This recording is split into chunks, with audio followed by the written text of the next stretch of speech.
Let's check out another way to maximize the grip of our cinch buckles. So I noticed that every year a few people have issues with cinch buckles.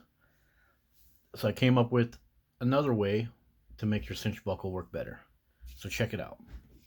Here is what you would get from me if you ordered a cinch buckle suspension. So I want you to notice something. Watch what happens when I pull on this. Let me see if I can make that look better. I'm gonna add some tension to the main line. It pulls the tip of that up. What happens if I turn this around? It's doing the same thing, but it's pushing it towards there. So, what I want you guys to do for maximum grip on your cinch buckles, whenever you thread it from the side that has the line coming off of it up and away from the main line of the buckle, not from the side that has the line below the main line of the buckle, because there is actually some leverage here. About 2 millimeters off of the surface of the buckle is a lever that the weight of your body and the tension put on this rope has to push the buckle like this, up like that. So let me thread this and show you. So here's how I want you to thread it. Thread it from the side that has the lever. And it's the same threading, it's just which side we go through first. So let me show you something when I pull on this. Notice the buckle goes straight.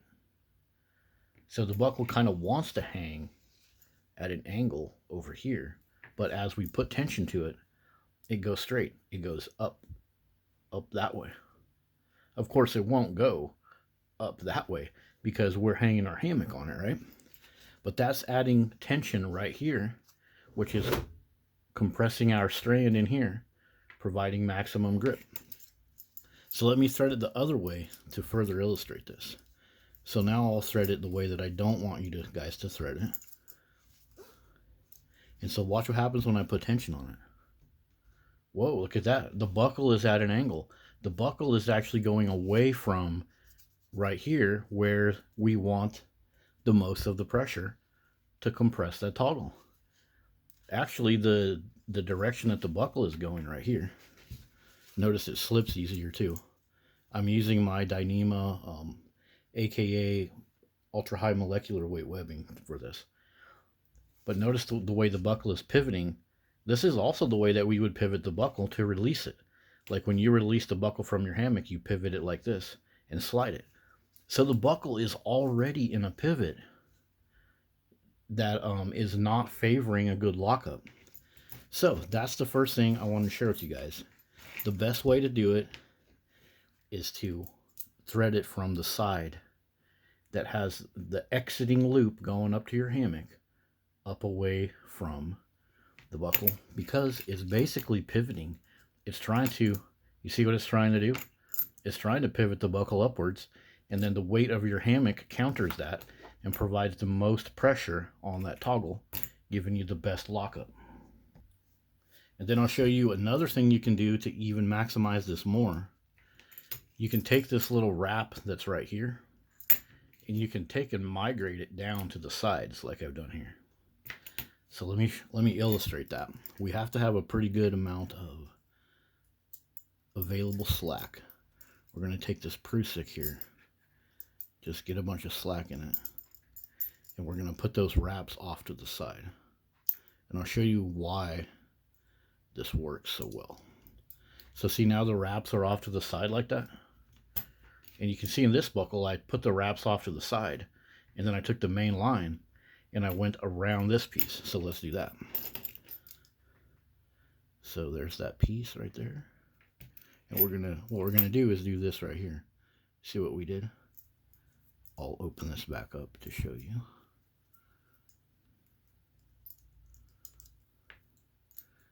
See what we did there? We went under it and then around it one more time. So let's do that with this one. I'm going to go under that, like that, And then I'm going to go around it one more time. So now we have, like before, we have that leverage up away from the buckle. But now it's a little bit, now this main line is a little bit up and away from the buckle more. So it's real, look at this. Wow. It's really wanting to pivot that buckle up. You see what I'm saying? It's got a little bit more leverage. And it's pulling from down here instead of up higher like before. So it has a more positive action to really rock that buckle up into the webbing. And additionally, since you've moved these wraps, now you'll have to snug these up so they stay, but they will stay on the side like you see here. They will stay on the side as long as you do this little wrap that I showed you how to do. Just like that. They will stay down there. But you see what they've done is they've taken up some space on these two bars, which means this little toggle is going to be less likely to get in a canted position, which can happen sometimes, and then it bites into the webbing before it locks up all the way, which can cause a slip as well. So you're also giving yourself a cool little safety, added safety mechanism. So yeah, that's two things you can do. If you get the buckle and just have the normal threading, just thread it like I said. And then also you can modify your little wrap, just like I did right here. You'll still have enough room to go through the gathered end of your hammock. You're just going to use up a little bit more room here, but you're going to have a super positive lock on your buckle. As you can see, like before, if I turn the buckle this way, you see how it's trying to pivot down that way? We don't want that. We want it to pivot up towards the webbing. See? Yep. So we would enter the webbing here and then thread as normal. Yeah. And so does this work on like the Dutchware type toggle buckles? Like these buckles don't slip as much. Here's a Dutchware type buckle that has the toggle. But the same concept is true with this buckle. So if you're using like thin webbing, you're doing some science experiments, definitely don't hang with Dyneema webbing, guys. I don't recommend it at all. But if you're experimenting, you're thinking that you could probably do it. What you would want to do for maximum performance, here's, see the toggle? You want to put your continuous loop so that the strand of the loop that's showing, these buckles are hard on these loops. So you see how a strand is showing right here, but not back here? You would want the strand that's showing and the toggle on the same side, because check it out. See how the buckle is flat? But what happens if I switch it around? It's the same effect like I showed you with the cinch buckle. Now look, it's at an angle. It's at an angle. It's actually starting to pivot this buckle up this way, which is what you would do to release your buckle. So if you were to put it like this, where you see that angle, you're already in a partial release. You're already partially trying to release this buckle. So even just normally using these Dutchware type buckles, you want to set it up the way that I was mentioning, where it pivots it and ends up in a straighter line than the other way where it's canted. Because if it's canted like this, see how it's canted a little bit? You're already partially trying to release your buckle. So yes, this does work. This concept does work with these style of buckles too. And then another thing I don't recommend, but I know people are going to try it because I get emails and eBay messages all the time. How can I use Dyneema webbing with the buckle? People want to do this, even though I say not to. Well, if you're going to do it for experiment and for testing, for your own safety, take a piece of webbing, sew it onto the bottom of your buckle like this. And I've tested this, and I've hung in it. I've not fallen on my ASS yet. But this is another way you can improve the grip of your buckle. Take a piece of webbing, fold it over right there, and sew it. Don't put it on the toggle, because if you put it on the toggle, it'll try to circle around. It'll try to act like a little tire. But if you put it down here, it will actually lock up. Because it's basically taking up the gap between your toggle and this little friction point. Yeah, that's just something, if you guys are going to experiment, I wanted to share that with you. But I don't recommend it. But if you're having slipping, or if you just want your buckles to work the best, just remember, enter from the side of the buckle that has the webbing or the rope leaving it and is pivoting up like this. That's all you got to remember.